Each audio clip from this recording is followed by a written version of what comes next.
नयनतारा आणि आदित्य प्रेम कथा। संध्याकाळची वेळ होती आणि सूर्य अस्ताला जात होता। नयनतारा आणि आदित्य हे दोघे एका सुंदर हिल स्टेशनवर सुट्टी घालवण्यासाठी आले होते। त्यांच्या प्रेमकथेची सुरुवात खूप वर्षांपूर्वी झाली होती, पण आज त्यांना या रम्य वातावरणात एकमेकांसोबत वेळ घालवण्याची संधी मिळाली होती। नयनतारा आपल्या खोलीच्या बाल्कनीत उभी होती आणि खाली वाहणाऱ्या नदीचे सौंदर्य नजरेत भरत होती। तिच्या केसांची बट वाऱ्यात हलत होती आणि आदित्यने हळूवारपणे मागून येऊन तिला मिठी मारली। नयन, आजचा दिवस आपल्यासाठी खास आहे, आदित्य म्हणाला। त्याच्या आवाजात मिठासारखी गोडी होती।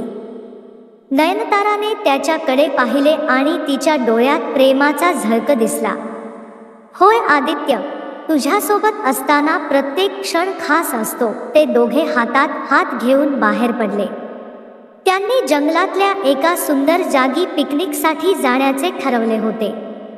तेथे पोहोचल्यावर त्यांनी अंथरूण पसरून जेवणाची तयारी केली। सूर्यकिरणांची लाली, पाण्याचा खळखळाट, पक्ष्यांचे मधुर गीत, सगळं काही रोमँटिक वातावरण निर्माण करत होतं।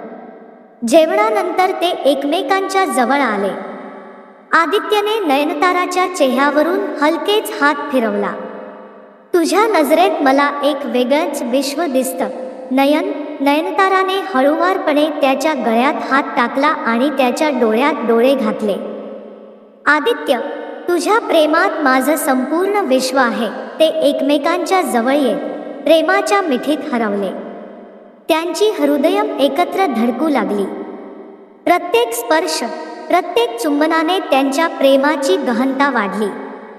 आदित्यने नयनताराच्या कानात कुजबुजलं, तू माझी आहेस आणि मी तुझा। त्या रात्री चांदण्यांच्या प्रकाशात आणि निसर्गाच्या साक्षीने त्यांनी आपल्या प्रेमाचं गुपित व्यक्त केलं। त्यांच्या प्रेमाचा जादू असा होता की त्यांचे मन आणि शरीर दोघेही एकमेकांमध्ये पूर्णपणे विलीन झाले। त्यांच्या आत्म्यांची संगम त्यांना अमरत्वाची अनुभूती देत होती। त्या दिवशी त्यांनी जाणलं की प्रेम हे फक्त शब्दात व्यक्त होणार नाही, तर ते भावना, स्पर्श आणि आत्म्यांच्या संगमातूनच पूर्ण होतं। त्यांचा प्रवास, त्यांची कहाणी एक दुसऱ्याशी बांधलेली होती। एकत्रितपणे त्यांनी प्रेमाच्या प्रत्येक रंगाचा अनुभव घेतला। अशा प्रकारे नयनतारा आणि आदित्य प्रेमाच्या शाश्वत आणि अखंड जुळलेल्या मार्गावर चालत राहिले, प्रत्येक क्षणात एकमेकांना नव्याने शोधत, प्रेमाच्या सागरात सदा विसावलेले।